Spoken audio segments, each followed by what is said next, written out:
تعال اقول لك ايه الفرق بين الولاد والبنات في الحياه اليوميه، في الديلي لايف، من اول ما بيصحوا من النوم لحد ما بيناموا. اول حاجه كده بسم الله الرحمن الرحيم، الولد اول ما بيفتح عينه يروح يطص وشه بشويه ميه، اختياري طبعا، ولو في صابونه يا نهار ازرق، ده كده ملك الدنيا وما فيها. بيلبس اول حاجه تاجي في وشه، اي حاجه ان شاء الله كانت ستاره مطبخ، وبيلبس البنطلون اللي فيه الحزام ويتوكل على الله ويطلع. اما بقى بالنسبه للمؤنسات الغاليات الفتيات، فالفتره اللي بيفتحوا فيها عينهم لحد ما يخرجوا مرورا بالحمام، طبعا دي اي ثينك ناشونال جيوغرافيك تعمل عليها دوكيومنتري فيلم في مده لا تقل عن 3 ساعات تقريبا.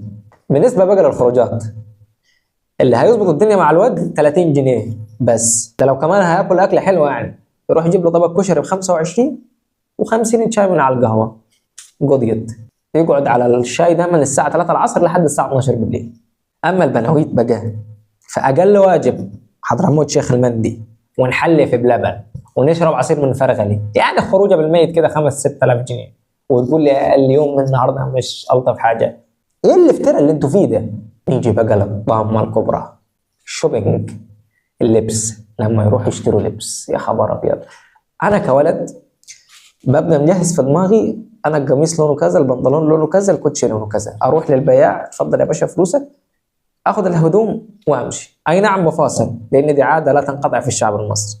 بالنسبه بقى للبيت، تقيس 90 بلوزه على 50 بنطلون بوي فريند، اصلي معلش الشجره اللي في البلوزه دي مش ماشيه مع لون الشراب اللي جايباه من يومين. بجد يعني ايه والله، والله يعني ما حدش مهتم بالشراب يعني، اصل الشراب سبونج بوب فيه سنه بيضه، معلش الشجره لازم يكون فيها اخضر عشان الماتشنج. طب ليه طيب يعني الموضوع ابسط واسلس من كده بكتير جدا. بلاش كومبليكيتد، خليكم فليكسبل. في النهايه الولاد ليهم طريقتهم والبنات ليهم طريقتهم، البنات بتحب التفاصيل، الولاد بيحبوا البساطه، الدنيا ماشيه وبنكمل بعض. انا مصطفى عباس وده برنامج افيه.